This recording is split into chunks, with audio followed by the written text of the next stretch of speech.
शांति।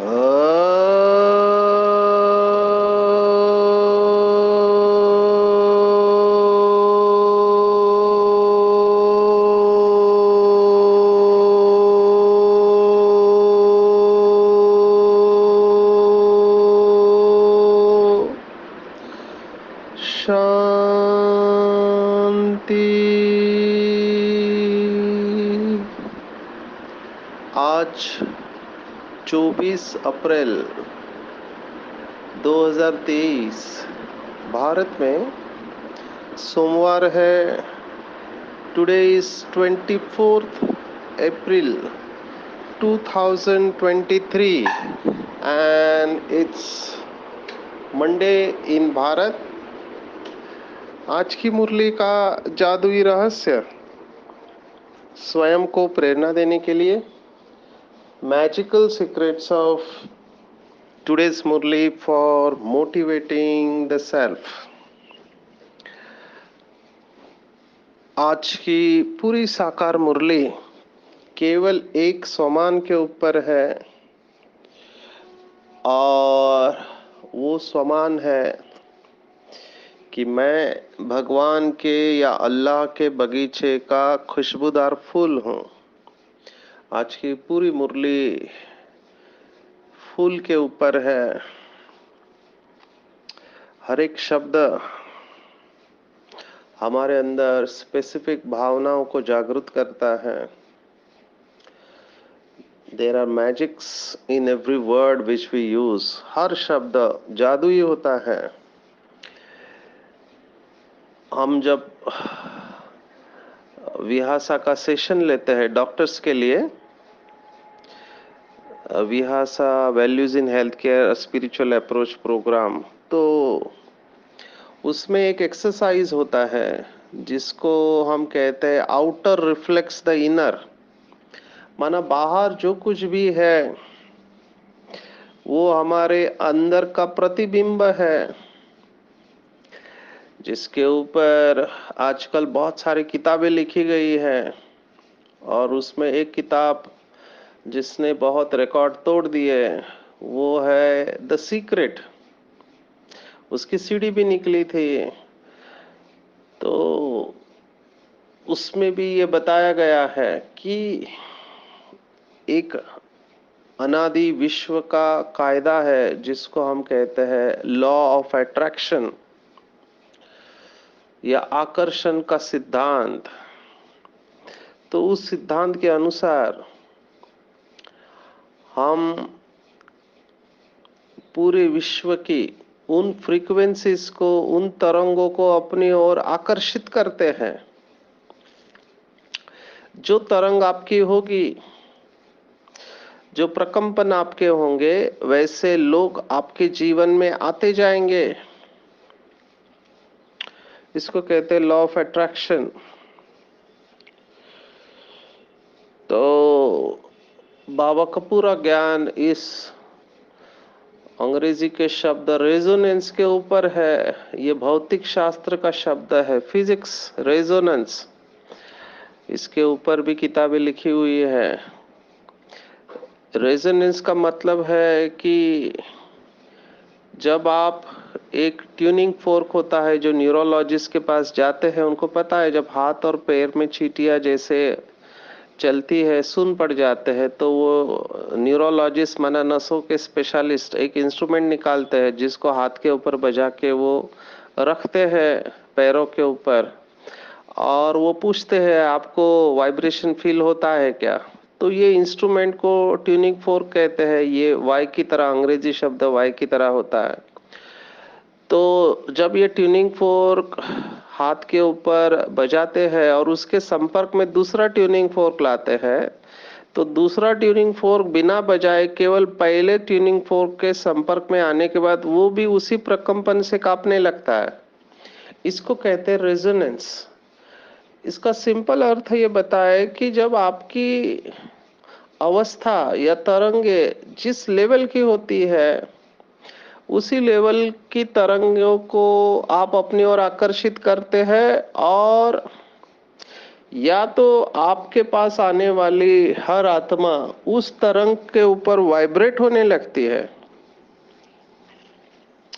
जैसे कोई सिंगर होता है ऑर्केस्ट्रा में, वो जब गाना गाता है तो सामने वाले लोग उसी की ताल पर झूमने चालू हो जाते हैं।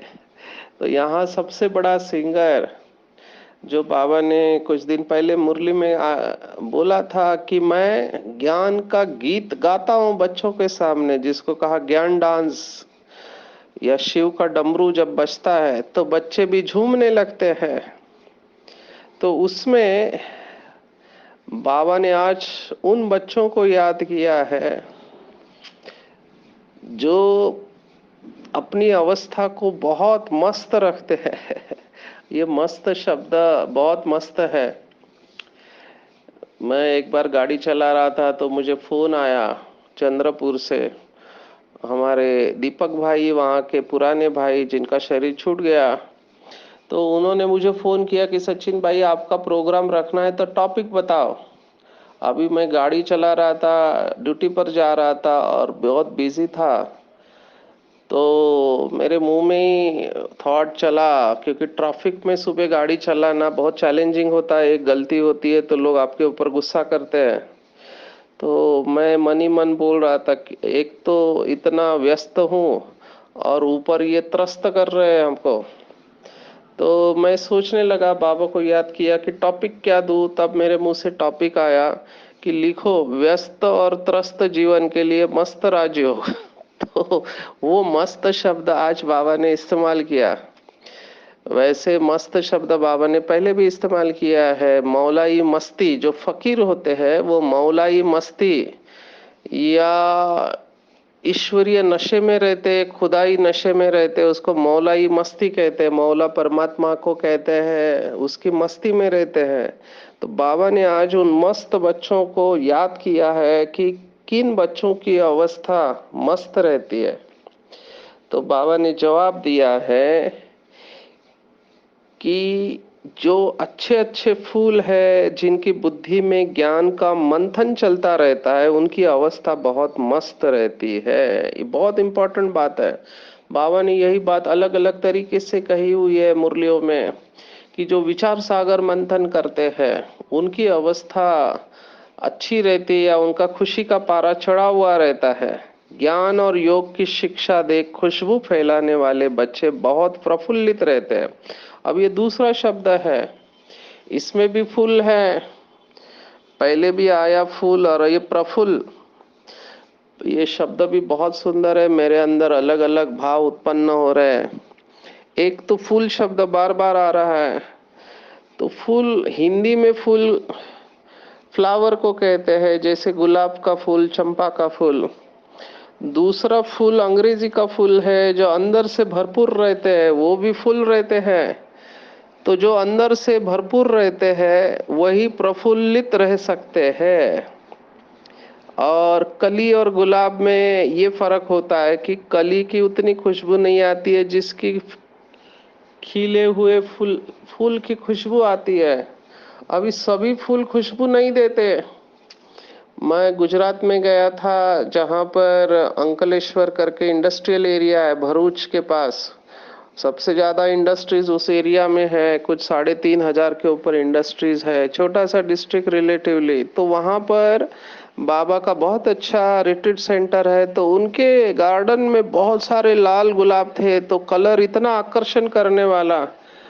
जब मैं गया तो देखा एक भी फूल को खुशबू नहीं है, लेकिन कलर बहुत सुंदर है। तो मैंने पूछा ऐसे क्यों, तो कहते हैं ये केवल दिखने के लिए खूबसूरत है, इनका खुशबू नहीं होता है। और कल रात को, मैं अभी इस समय महाराष्ट्र के जलगांव डिस्ट्रिक्ट में हूँ, 40 गांव में प्रोग्राम चल रहा है। तो यहाँ पर यहाँ के बहनों ने स्वागत करते समय एक छोटा सा फूल दिया। अभी उसकी खुशबू लिया तो बहुत जबरदस्त खुशबू। तो मुझे पहले लगा स्प्रे मारा है क्या गुलाब के ऊपर, लेकिन स्प्रे नहीं था। उन्होंने कहा ये गावठी फूल है तो इसकी खुशबू है। तो देखो, बाबा ने भी फूलों के बारे में कहा हुआ है कि 3 बातें जब बाबा फूल का इस्तेमाल करते हैं, फूल शब्द का, तो बाबा हमेशा कहते हैं कि फूल 3 आ, प्रकार के होते, रंग रूप और खुशबू। जैसे कुछ फूल होते हैं जिनका रंग बहुत अच्छा होता है, अलग अलग प्रकार के। अभी हिबिस्कस या जिसको जासवंत का फूल कहते हैं, जो गणेश को दिया जाता है, उसके भी अलग अलग कलर होते हैं। हाँ, जिस स्थान पर हम रहते हैं वहां पे 5-6 प्रकार के तो जासवंत है। मैंने 7-8 प्रकार के जासवंत देखे हैं। ज्यादातर लाल कलर का जासवंत होता है, फिर सफेद होता है, और बहुत सारे कलर होते हैं। तो उनको भी खुशबू नहीं आती, लेकिन वो कलर अच्छा रहता है, देखने में अच्छा दिखता है। और गणेश को वही फूल अर्पण करते हैं, क्योंकि उसमें पू केसर होते हैं, पोलिन्स होते हैं, जो परागकण होते हैं, जो आत्माओं की तरह दिखते हैं, बिंदी। और ये लाल परम धाम का कलर है। तो हम श्री गणेश का रहस्य में यही बताते हैं कि उसको ये पसंद इसलिए है क्योंकि उसकी बुद्धि परम धाम में रहती है। तो गणेश माना नॉलेजफुल सोल, नॉलेजफुल माना जिसकी मन और बुद्धि एक शिव बाबा के ऊपर एकाग्र है, वही श्री गणेश है। और हम सब जानते हैं ब्रह्मा बाबा ही श्री गणेश है, और बाकी सब नंबरवार गणेश है। नॉलेजफुल ही पावरफुल और सक्सेसफुल होता है, बिकॉज नॉलेज इज पावर। तो जिसके पास ज्ञान है उसके पास शक्ति होती है, और उस शक्ति के आधार पर वो विजय प्राप्त करता है। तो नॉलेजफुल, पावरफुल, सक्सेसफुल, ये तीन ही विशेषता गणेश की होती है, क्योंकि वही गणेश फिर विघ्न विनाशक बनता है, अपने भी विघ्न दूर करता है और औरों के भी विघ्नों को दूर करता है। तो ये जासवंत का फूल हो गया। फिर दूसरे फूल होते हैं, जैसे गुलाब का उदाहरण तो दिया, फूलों का राजा कहते हैं, लेकिन वो खुशबूदार होना चाहिए। और फिर चंपा का फूल होता है, उसमें भी अलग अलग प्रकार के चंपा होते हैं, पर गोल्डन कलर का चंपा बहुत खुशबूदार होता है। तो इसमें हमारी मेमोरीज बहुत सारी जुड़ी हुई है बचपन की, क्योंकि बचपन गांव में जाते तो घर के पीछे चंपा का फूल होता था, तो उसकी खुशबू सीधा बचपन में लेके जाती है। देखो मेमोरी कितनी कनेक्टेड होते हैं, केवल चंपा की याद से हम बचपन में चले जाते हैं। तो बाबा ने हमको कहा है कि किसी का रूप अच्छा रहता है, किसी का रंग अच्छा रहता है, लेकिन सबसे इम्पोर्टेंट है खुशबू। भले आपका रूप और रंग अच्छा है, लेकिन खुशबू नहीं है तो उस फूल की उतनी वैल्यू नहीं है। जो रंग रूप वाले खुशबू डेकोरेशन के लिए इस्तेमाल होंगे, लेकिन वो सुख की भासना नहीं देंगे। तो वारिस क्वालिटी माना जिसके अंदर रंग रूप और खुशबू, ये तीनों गुण होते हैं, उसे वारिस क्वालिटी कहेंगे। तो बाबा ने आज मुरली में उन बाबा के बच्चों को याद किया है जो ज्ञान और योग की शिक्षा दे, खुशबू फैलाने वाले। और यही बच्चे गैलप करते हैं, जो सच्चे परवाने बनते हैं। अभी परवाना शब्द भी बहुत सुंदर है। ये आज के मुरली का गीत है, महफिल में जल उठी शमा। तो जब भी ज्योति जलती है, आप सबने देखा होगा, उसके ऊपर पतंगे आते हैं।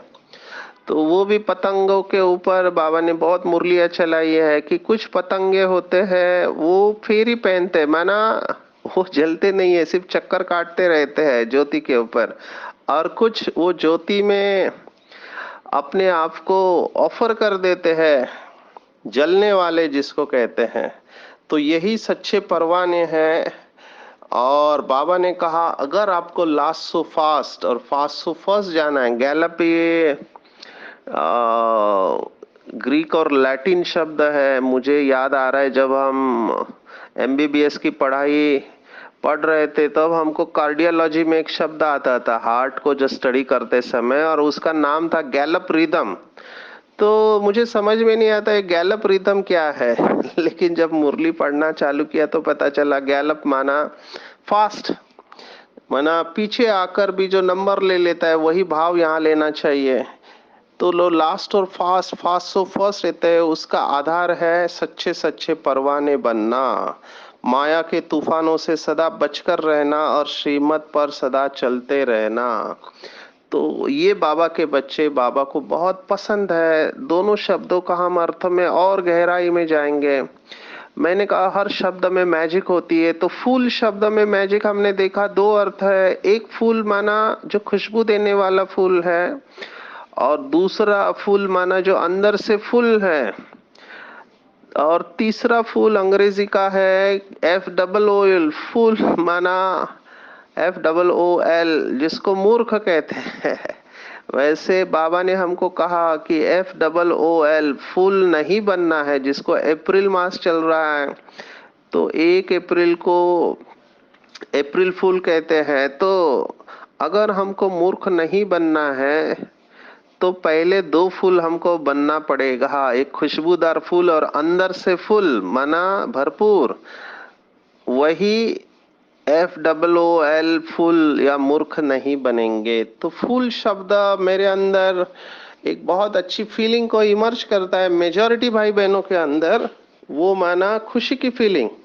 लेकिन और एक इम्पॉर्टेंट फीलिंग जिसके ऊपर मैं हमेशा मेरे लेक्चर्स में बोलता रहता हूँ, जो रिलेशनशिप्स, हेल्दी रिलेशनशिप्स या सुमधुर संबंधों का आधार है, जो मेरा फेवरेट सब्जेक्ट है, क्योंकि मेरे पास कई सारे केसेस संबंधों में कटुता के ऊपर आते हैं। पति पत्नी का झगड़ा, माँ बाप का झगड़ा, या माँ बाप और बच्चों का झगड़ा वगैरह वगैरह। तो इस सब के जड़ में जो होता है वो होता है अहंकार या ईगो, जिसको कहा गया। और ये ईगो छुड़ाने की हम कोशिश करते हैं, हालांकि सभी छोड़ते नहीं है। लौकिक में ये सबसे बड़ी समस्या है इस समय कि लोगों ने अहंकार और स्वमान को एक समझ लिया। होता है अहंकार, समझते हैं स्वमान। तो मेजॉरिटी लेक्चर में मैं यही बात को टच करता हूँ, क्योंकि लोगों को रियलाइजेशन होता है इस समय जब कोई थर्ड पर्सन ये बात कहता है, लेकिन वो भी अल्पकाल की होती है रियलाइजेशन। उनको महसूस होता है कि हम गलती कर रहे हैं और हमारे अहंकार के वजह से, हमारे ईगो के वजह से घर वाले परेशान हैं। तो मैं उसको छोड़ने के लिए सबको रिक्वेस्ट करता हूँ। और ईगो को छोड़ना माना झुकना। आज मैं ये 3 शब्दों के ऊपर और विशेष सुनाऊंगा, जो हमारी दादी ऑलराउंडर कहती थी कि झुक झुक, मर मर और सिख सिख। ये 3 शब्द है। अगर आपको गैलप करना है, लास्ट सो फास्ट और फास्ट सो फर्स्ट आना है, क्योंकि ये मनुष्य के सबसे बड़े दुश्मन है। मनुष्य का दुश्मन देहाभिमान इस समय हमें झुकने नहीं देता है, मरने नहीं देता है और सीखने नहीं देता है। ये 3 अगर हम अटेंशन रखते हैं तो हम बहुत फास्ट जा सकते हैं अध्यात्म के मार्ग में। तो फूल शब्द जो है मुझे इसलिए अच्छा लगता है कि मैं जब क्षमा भाव के ऊपर बोलता हूँ, जो कि बहुत कठिन है इस समय, एज अ डॉक्टर मैं आपको कहना चाहूँगा कि अभी हमारे पास डेटा है, साइंटिफिक जानकारी है कि बहुत सारी बीमारियां माफी न करने के वजह से उत्पन्न होती है। माफी नहीं करना माना अंदर में कुछ ना कुछ बातों को पकड़ के रखना। कुछ भी हो गया है, किसी से गलती हो गई किसी भी कारणवश, उस बात को जितना हम पकड़ के रखेंगे उतना वो बात जो हमारे मन में, दिल में, चित्त में पड़ी है, वो बात बीमारी को पैदा करेगी, जिसको हम अंग्रेजी में कहते हैं स्टेट ऑफ नॉन फॉरगिवनेस। ये बहुत गहरी बात है, स्टेट ऑफ नॉन फॉरगिवनेस। और फूल हमारे सामने उदाहरण है कि स्टेट ऑफ फॉरगिवनेस क्या होता है। आप अगर गहराई से देखो, क्षमा का क्लासिकल एग्जाम्पल है खुशबूदार फूल।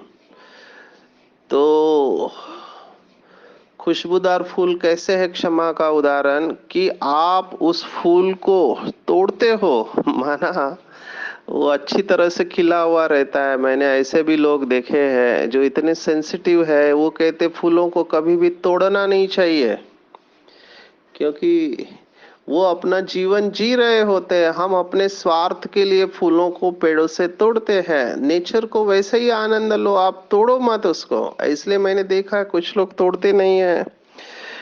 लेकिन भक्ति मार्ग में अभी भगवान के ऊपर फूल चढ़ाना है, या हमको खुशबू चाहिए, या जैसे गुलाब का जल बनता है, अभी गर्मी है तो गर्मी में गुलाब का जल चढ़ता है तो उसके लिए गुलाब को तोड़ते हैं। बहुत सारे स्थानों पर फंक्शन के लिए गुलाब के फूल की बहुत सारी डिमांड होती है, एक दूसरे को देते हैं ये फूल, तो फूलों को तोड़ा जाता है। किसी शायर ने कहा कि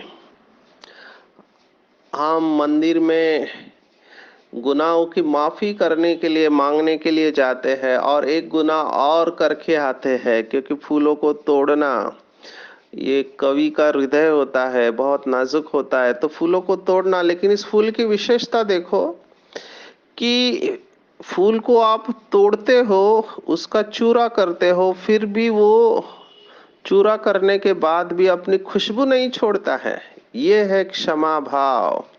कितना सुंदर है, जिसने भी इसके ऊपर चिंतन किया होगा। माना परिस्थिति उस फूल को खत्म कर देती है, उसको तोड़ के व्यक्ति उस फूल को खत्म कर देते हैं, उसका चूरा करते हैं। मैं कई बार देखता हूँ, मुझे भी फील होता है, अभी होना नहीं चाहिए, लेकिन इतना अच्छा गुलाब किसी ने आपके लिए बना के दिया, उसको टेबल पे वैसे ही छोड़ देते हैं, पैर के नीचे कुचलते हैं, लोग ध्यान भी नहीं देते हैं, जैसे कि उस फूल में कोई जीवन ही नहीं है। आज मैं सुबह यहाँ पर 40 गांव में जल्दी उठा, अमृत वेला, रात को लेट हो गया था, लेकिन वॉकिंग करने गया अमृत वेला योग के बाद फ्रेश होके, तो देखा रास्ते पर बहुत शांति थी, तो कई जगह पे फूल खिले हुए थे। तो मैंने उन फूलों की खुशबू लिया, लेकिन उनको तोड़ा नहीं, उनके साथ मैं बात करता हूँ तो उनको कैसे फील होता है। तो फूलों को इतना तोड़ने के बाद, उनका चूरा करने के बाद भी जो अपना खुशबू नहीं छोड़ते हैं, ये है क्षमा भाव। क्षमा भाव माना, लोग समझते हैं कि किसी ने आपको दुख दिया और आपने उसको माफ किया। अभी गहराई में इसकी जाओ। वैसे फॉरगिवनेस के ऊपर खास करके क्रिश्चियनिटी में, माना क्रिश्चियन धर्म में बहुत कहा जाता है, क्योंकि जीसस क्राइस्ट को जब सूली पे चढ़ाया गया तब उसके मुख से ये शब्द निकले थे, oh God please forgive them because they don't know what they are doing. माना हे परमात्मा, उनको क्षमा करो कि उनको पता नहीं कि वो क्या कर रहे हैं। बहुत अच्छा रहम भाव। और फॉरगिवनेस एक थेरेपी है, खास करके कैंसर के मरीजों में ये बताया जाता है। आजकल तो इसके ऊपर बहुत सारा डेटा और रिसर्च हो रहा है। अगर आप गूगल पे टाइप करेंगे फॉरगिवनेस थेरेपी, आपको बहुत सारा मटेरियल मिलेगा। हमारे कई सारे भाई बहने इसके ऊपर क्लासेस करते हैं, जो अच्छी बात है। लेकिन फॉरगिवनेस ये दिल से होना चाहिए, दिल की गहराई से होना चाहिए। एक विश्व में जो प्रसिद्ध हुई थेरेपी ओपोनोपोनो करके, ये थेरेपी में केवल 4 शब्द है। उस डॉक्टर ने ये 4 शब्दों के द्वारा कई लोगों की बीमारियों को ठीक किया है, दर्द को दूर किया है। वो 4 शब्द है अंग्रेजी के, I am sorry, please forgive me, thank you and I love you. माना मुझे क्षमा करो, मेरे से गलती हुई, आपका शुक्रिया और मैं आपसे स्नेह रखता हूँ। ये 4 शब्द अगर सच्चे दिल से हम महसूस करें तो हम अपने कटु संबंधों को सुधार सकते हैं। दादी का शब्द है, प्रकाश मणि दादी का, कि अगर संबंधों में हारमोनी चाहिए तो दादी कहती थी, हमारी दादी का फेमस शब्द है कि हार मानो। माना जब मैंने हार मानी तब हमारे संबंधों में हारमोनी आई। तो एक बात जो हमेशा आपके रिलेशनशिप्स को अच्छा बनाए रखती है वो ये कि लोग परफेक्ट नहीं है। ये बात दिमाग में फिट कर दो, केवल परमात्मा परफेक्ट है। एक डॉक्टर है कैंसर के, उन्होंने अपने किताब में बहुत अच्छा लिखा है, इंटरनेशनल बेस्ट सेलर बुक है, बहुत सुंदर है, पढ़ना चाहिए जिसको इंटरेस्ट है। लव मेडिसिन एंड मिराकल किताब का नाम है, love medicine and miracle. Doctor है डॉक्टर बर्नी सीगल, तो उन्होंने काफी अच्छी किताबें लिखी है। तो इसमें उन्होंने लिखा है कि I am not okay, you are not okay, but that is okay. मैं संपूर्ण नहीं हूं, आप भी संपूर्ण नहीं है, तो पर ये ओके है। We all are perfectly imperfect, सभी मनुष्य मात्र परफेक्टली इम्परफेक्ट है, माना इम्परफेक्ट माना कोई ना कोई गलती होती रहेगी। तो बेसिक फंडामेंटल प्रीमाइस हमको ये ध्यान में रखना चाहिए कि मनुष्य संपूर्ण नहीं है, और जब तक वो संपूर्ण नहीं बनाए तब तक उससे गलती होती रहेगी। केवल एक परमात्मा ही संपूर्ण है। अभी गलती होगी ये मुझे पता है, तो मुझे उस गलती को अपने चित्त पर नहीं रखना है, क्योंकि गलती को चित्त पर रखा किसी के तो संबंध कटु होने ही है। क्योंकि जैसे ही उस व्यक्ति को देखा वो पूरी फाइल खुल जाएगी। तो आज मैंने लेक्चर में यही कहा कि हो सकता है आपके घर में ऐसा कोई व्यक्ति हो, आपके ऑफिस में हो, जिसने ऐसा काम किया जो नहीं करना चाहिए। हम बाबा के बच्चों को भी ध्यान में रखना चाहिए कि बी के फैमिली में भी ऐसा कोई बच्चा हो सकता है जिसने ऐसा कोई काम किया जो नहीं करना चाहिए। अभी उसके बारे में अगर मेरे बुद्धि में फाइल पड़ा हुआ है तो उसको देखते ही वो उसका चित्र एक पासवर्ड का काम करेगा, उसकी फाइल खुल जाएगी। अगर हमारे संबंध ठीक नहीं है तो वो कटुता बाहर आएगी। तो उसको अवॉइड नहीं करना है, उसको हील करना है, तो उसको क्षमा करना है, और ये अच्छे फूल की निशानी है। और एक मेरे लिए बहुत मोटिवेशनल बाबा की बात है। बाबा ने मुरली में कहा था कि जो बच्चे कंप्लेंट करते हैं कि चारों तरफ निगेटिविटी है, लोग निगेटिव बातें करते हैं, निगेटिव कर्म करते हैं, उनसे अपने आप को कैसे बचाए। ऑफिस में, घर में है, या जहां पर भी है निगेटिविटी, तो बाबा ने जवाब दिया था कि आपकी रचना है अगरबत्ती। अगरबत्ती कभी ये नहीं कहती है कि क्या करूं इतनी बदबू है, अगरबत्ती केवल अपनी खुशबू फैलाती है। तो हम भी भगवान के मंदिर के अगरबत्तियां है, जहां जाएंगे अपनी खुशबू फैलाएंगे। तो आज के मुरली के दो स्वमान याद रखेंगे, अल्लाह के बगीचे का खुशबूदार फूल हूँ, अल्लाह के मंदिर का या भगवान के मंदिर की मैं अगरबत्ती हूँ। मुझे केवल खुशबू फैलानी है। लेकिन खुशबू कौन फैला पाएगा? जो सच्चा परवाना है, जिसने मैंपन को जीत लिया है। इसलिए थोड़ा इसमें समय लिया। अभी भी अगर हमने किसी को माफ नहीं किया है तो सच्ची दिल से उसको माफ करो। किसी को सजा देने की जरूरत नहीं है। हर एक को अपना कर्मों का फल भुगतना ही है। लास्ट में बाबा ने कहा बच्चों को बहुत बहलाएंगे, जो आदि हुआ वही अंत में भी होगा। जैसे मैं बच्चों से बात करता हूँ आत्मा समझ के, वैसे बच्चों को भी हर एक व्यक्ति से आत्मा समझ के बात करना है, तभी तीर लगेगा, नहीं तो तीर नहीं लगेगा। आज बाबा ने चौथे अध्याय का 7वां 8वां श्लोक फिर से याद किया है कि मैं कल्प के संगम युगे आता हूं, ना कि युगे युगे। तो इस बात को फिर से अंडरलाइन करेंगे कि मैं जब भी किसी से बात करूं आत्मा देख के बात करो। और एक विशेषता के द्वारा हम ड्रामा में सर्वश्रेष्ठ पद पा सकते हैं। बहुत बार ये बात आई है कि ये पूरा ड्रामा हिम्मत के ऊपर बना हुआ है। तो ये हिम्मत को कभी नहीं हारना, और परिस्थिति के वक्त लोग हिम्मत ही हार जाते हैं। एक बात अपने जहन में फिट करके रखना कि चाहे कुछ भी हो जाए, कितनी भी कठिन परिस्थिति है, मुझे हिम्मत नहीं हारनी है। चारों तरफ से सभी दरवाजे बंद हो जाए, भगवान का दरवाजा कभी बंद नहीं हो सकता। वो कहते हैं भगवान के घर में देर है पर अंधेर नहीं है। हिम्मत की विशेषता से सर्व का सहयोग मिल जाता है, और इस एक विशेषता से अनेक विशेषताएं आ जाती है। एक कदम आगे रखेंगे तो अनेक कदम सहयोग के अधिकारी बन जाएंगे। और ये विशेषता औरों को भी दान दो, वरदान देते रहो, और विशेषता को सेवा में लगाओ, तो संगम युग की तरह हम भी विशेष आत्मा बन जाएंगे। जितना जितना हम अपनी विशेषता जो ड्रामा प्लान अनुसार हर बाबा के बच्चे को मिली हुई है उसको सेवा में लगाएंगे, तो वही विशेषता आपको इतना भरपूर कर देगी, इतना भरपूर कर देगी कि हम एकदम हल्के हो जाएंगे। क्योंकि जब दुआएं मिलती है तो बहुत लाइट हो जाते हैं, और इतनी बुद्धि हल्की होगी। तो बाबा ने कहा जब आप इतने हल्के होंगे तभी पलकों पर आपको बिठाकर साथ ले जाऊंगा। और इसके लिए सबसे अच्छा वायुमंडल है अमृत वेले का। अमृत वेले बाबा ने कहा हिम्मत रखे, मेहनत करना है, विश्व का मालिक बनना है। तो मेरा यह अनुभव है, जैसे कल रात को ट्रेन लेट हुई, भोजन लेट हुआ, रात को सोने से लेट हुआ, अभी लगा अमृत वेला कैसे उठेंगे, लेकिन पता नहीं क्या हो जाता है, 3:30 बजे अपने आप आँख खुल जाती है। तो मुझे नहीं पता ये कैसे होता है, लेकिन शायद ब्रेन के अंदर एक घड़ी बनी हुई है, वो घड़ी हमको अपने आप उठाती है और बाबा की ऐसी शक्ति मिलती है। कई सारे अनुभव है, जैसे आज पावर पॉइंट प्रेजेंटेशन ही नहीं चल रहा था कंप्यूटर हैंग हो गया था, तो मैंने कहा देखो आजकल कंप्यूटर को भी फांसी लग जाती है।